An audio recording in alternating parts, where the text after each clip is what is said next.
今日咧，我哋邀請咗一位咧，同我哋都合作咗一段時間，好有經驗，專門負責英國北部租務嘅一位 Letting Agent 阿 Ian 咧，同大家分享一啲咧喺英國管理同埋投資出租物業嘅一啲心得同埋挑戰嘅。特別係公開市場 HMO 方面啦，好多業主都會比較擔心咧，如果將佢哋嘅 HMO 出租俾專業人士，又或者係學生咧，比較多嘢需要去管理同埋比較麻煩。但係咧，其實如果你有一位好嘅 Letting Agent 咧，佢應該係幫你處理咗咧絕大部分日常管理所需要業主操心嘅事。咁Ian咧，佢自己都係一個物業投資者啦。喺佢管轄嘅範圍入邊咧，佢管理緊超過200幾間嘅物業㗎啦。咁其中80幾間咧都係 HMO 嚟嘅，可以話咧佢係一個好專門去管理 HMO 嘅一個 Letting Agent 嚟嘅。而今日呢一個訪問咧，會由我嘅同事阿 Becky 負責嘅。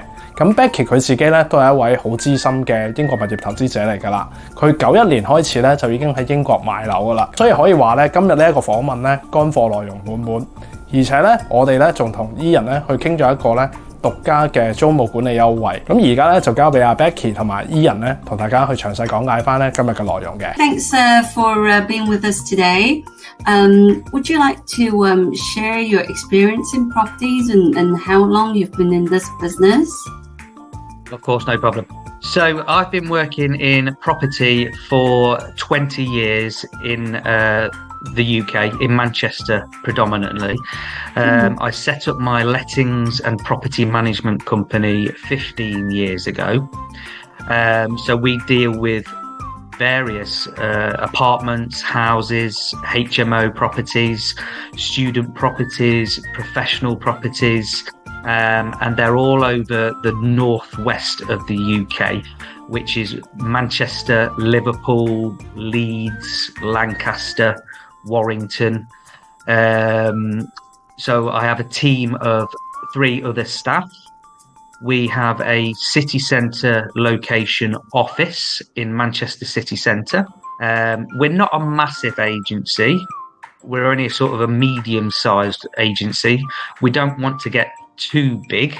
I feel that you tend to sort of lose landlords and landladies when you get too big. So a nice amount of properties to manage is good for me, it's good for my staff, and of course it's good for the landlords. But yeah, I've been sort of 20 plus years in the property field. Okay, so how many properties do you manage in total, and out of around about 300. About 300, yeah. Yes, okay. But they're all different. They're all houses, apartments. They're not all apartments. They're all different. So we have commercial units as well, but predominantly we're more HMO. How many of these are HMOs? Around about 80. About 80 properties. That's quite a lot of properties to manage between like 3 of you. Oh, sorry, 4 of you. 4 of us. Yeah. It's easy. You've just got to be good at time management. You've got to be good with your staff. And my staff are fantastic. You know, one of the staff I've had for 6 years, she's my sales and lettings manager, and she's extremely good at her job. But like I say, if you're organised, you know, you can do anything. Oh, okay. Well, because I've personally been using your service for about 2 years now, so I know. Yep. Yeah. But then, what kind of HMOs are you managing? Because there are different types of HMOs. We're both student and professional HMOs. So we've got the smallest HMO we've got is technically a 2-bedroom, and the largest HMO we have is a 6-bedroom. We've got a few 6-bedroom ones.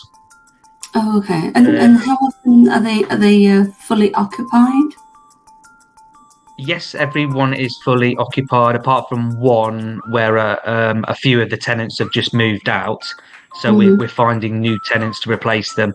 That particular landlord wanted sort of 3 to 6 month contracts. So it's a quite high turnaround. Oh, okay. Okay, is that for the contractors? Yes, some of the contractors are in there.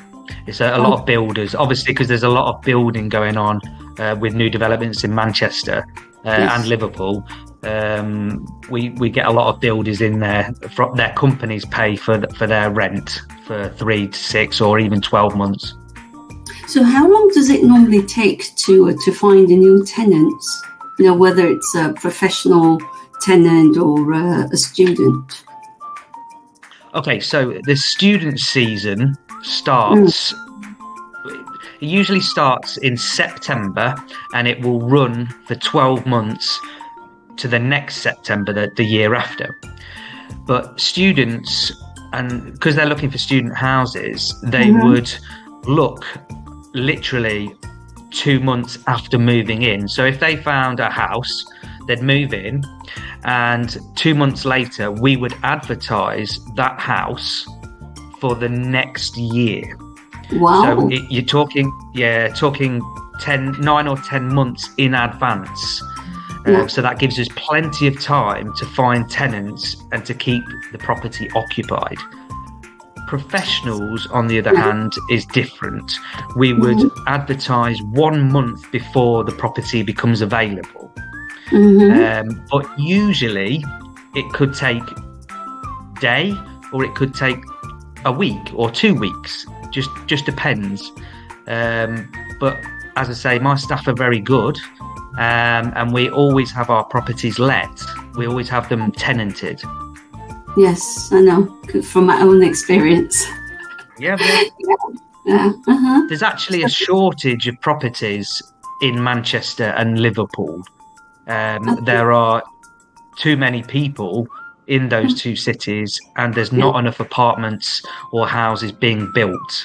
You may have read about it in the papers, newspapers in the UK maybe. But yeah, there's a massive shortage of houses and apartments in the UK. So therefore, it's good for an investor to buy something because you're more or less guaranteed tenants. Yeah, okay. So what are the differences when dealing with the students and the young professionals or the workers from the open market?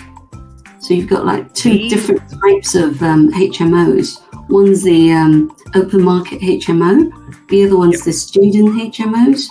Are there any differences when dealing with these different types of tenants? Your investors may think that dealing with a student HMO is going to be hard and it's going to be complicated. But I promise you, students are actually easier to work with than professionals. Students, they're easier to get hold of because they're on WhatsApp, they're on emails, they're always on the telephones. So we WhatsApp our tenants to get hold of them a lot of the times. Professionals tend to be working a lot. They're always out and about.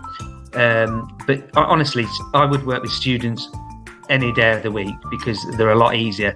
And also, their rent is sort of guaranteed because they all have guarantors.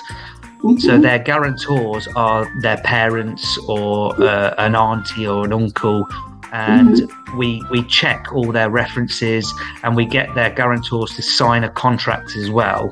So therefore, if the student is struggling with their rent or they don't pay their rent, we then go to their guarantor as a backup, and legally they have to pay their rent. With a professional, you don't. In the UK, we don't usually ask for guarantors. So we're just going off their work reference and their previous landlord reference. So basically, there is a lot of differences, but don't be worried just because they're students and you think they're young and untidy or that they're not going to look after your house, because we're looking after it. We do inspections 3 or 4 times a year, and we're always round the house anyway with contractors. So we take note of any problems or any issues, and we will tell the students or professionals to get that rectified. 如果你對英國 HMO 物業投資有興趣，歡迎聯絡我哋查詢。另外，如果你喺呢一條影片入面得到有用嘅資訊，請撳個 like， 訂閱我哋嘅頻道。咁下次有新嘅英國 HMO 影片資訊，你就可以馬上收到通知。多謝收睇，下次見。